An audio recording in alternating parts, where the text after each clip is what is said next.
आइए दोस्तों, देखते हैं वर्णमाला क्या होता है।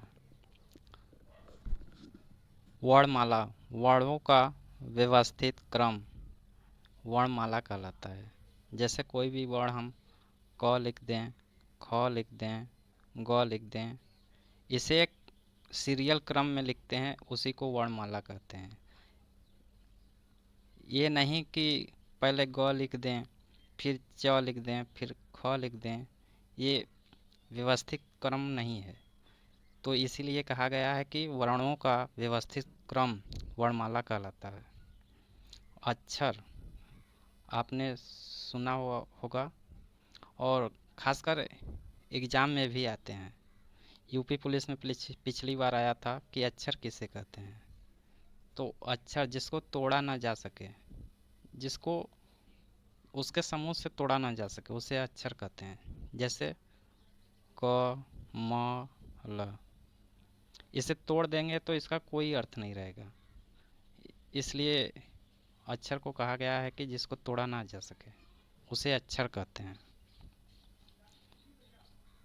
नोट करने योग्य बातें हैं। भाषा की सबसे छोटी इकाई वर्ण कहलाती है। भाषा की जो सबसे छोटी इकाई होती है उसे वर्ण कहते हैं। दूसरा, भाषा की सबसे छोटी सार्थक इकाई मोस्ट इम्पोर्टेंट है, जो कि एग्जाम में आए हुए भी हैं। भाषा की सबसे छोटी सार्थक इकाई शब्द होता है।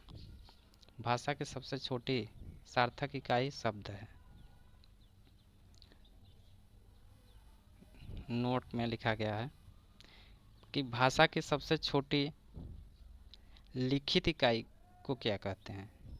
हमने तो ये देख लिया कि भाषा की सबसे छोटी इकाई वर्ण है और भाषा की सबसे छोटी सार्थक इकाई शब्द है। और अगर पूछ ले कि भाषा की सबसे छोटी लिखित इकाई क्या है, तो हम लोग कहेंगे कि वर्ण, क्योंकि वर्ण को हम लिख कर प्रदर्शित कर सकते हैं। जैसे क वर्ण, ख वर्ण, ग वर्ण, इससे हम एक एक वर्ण को लिख कर प्रदर्शित कर सकते हैं। इसलिए हम कह सकते हैं कि भाषा की सबसे छोटी लिखित इकाई वर्ण है। तमाम परीक्षाओं में आपसे पूछा जाता है कि ध्वनि क्या होता है, जो कि ध्वनि, जो कि नाम से स्पष्ट हो जा रहा है। ध्वनि मतलब आवाज़ यानी साउंड। तो ध्वनि उसे कहते हैं जो मौखिक रूप से बोली जाती है। भाषा की सबसे छोटी मौखिक इकाई को ध्वनि कहते हैं। ध्यान दीजिएगा, भाषा की सबसे छोटी मौखिक इकाई ही ध्वनि है।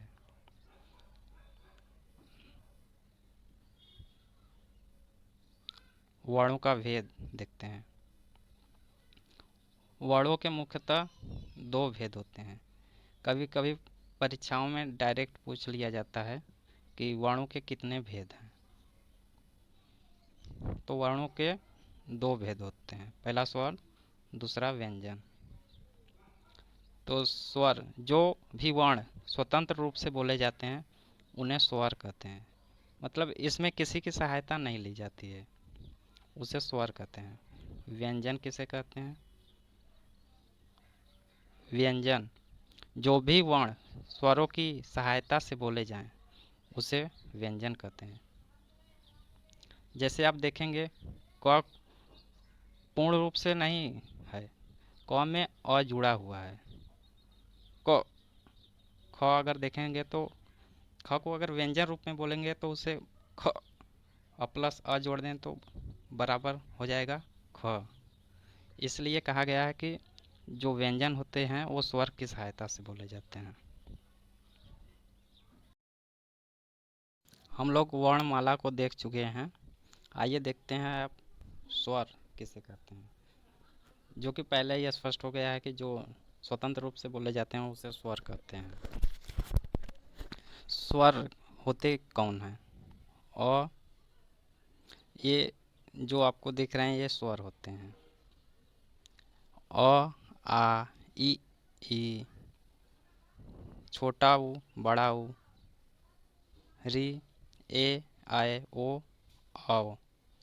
और जो ये अंग और अह होते हैं, इन्हें अनुस्वार की संज्ञा दी जाती है। इन्हें हम लोग अनुस्वार कहते हैं। देखते हैं कि स्वरों की संख्या कितनी है। लिखने के आधार पर स्वरों की संख्या 11 है। लिखने के आधार पर स्वर 11 प्रकार के होते हैं और उच्चारण के आधार पर स्वरों की संख्या उच्चारण के आधार पर स्वरों की संख्या 10 होती है। स्वर के प्रकार, स्वर कितने प्रकार के होते हैं? तो स्वर हम लोग देखते हैं कि स्वर 3 प्रकार के होते हैं। हम लोग स्वरों के प्रकार देख रहे हैं, तो हम देखते हैं कि स्वर 3 प्रकार के होते हैं: हर्ष स्वर, दीर्घ स्वर और प्लुत स्वर। जिसमें कम समय लगता हो उसे ह्रस्व स्वर कहते हैं। ये 4 होते हैं: अ, ई, उ और री। दीर्घ स्वर किसे कहते हैं? जिसमें ह्रस्व से दुगुना समय लगे उसे दीर्घ स्वर कहते हैं। जैसे आ, बड़ी, बड़ा ऊ, ए, आए, ओ और। इनकी संख्या 7 होती है। दीर्घ स्वर की संख्या 7 होती है। ह्रस्व की री को लेके 4 होती है। और प्लुत स्वर किसे कहते हैं? प्लुत स्वर जिसमें ह्रस्व से तिगुना समय लगे उसे प्लुत स्वर कहते हैं। जैसे ओम। जीभ के आधार पर स्वरों के प्रकार। जीभ के आधार पर स्वर ये भी 3 प्रकार के होते हैं। पहला अग्र स्वर, मध्य स्वर और पश्च स्वर।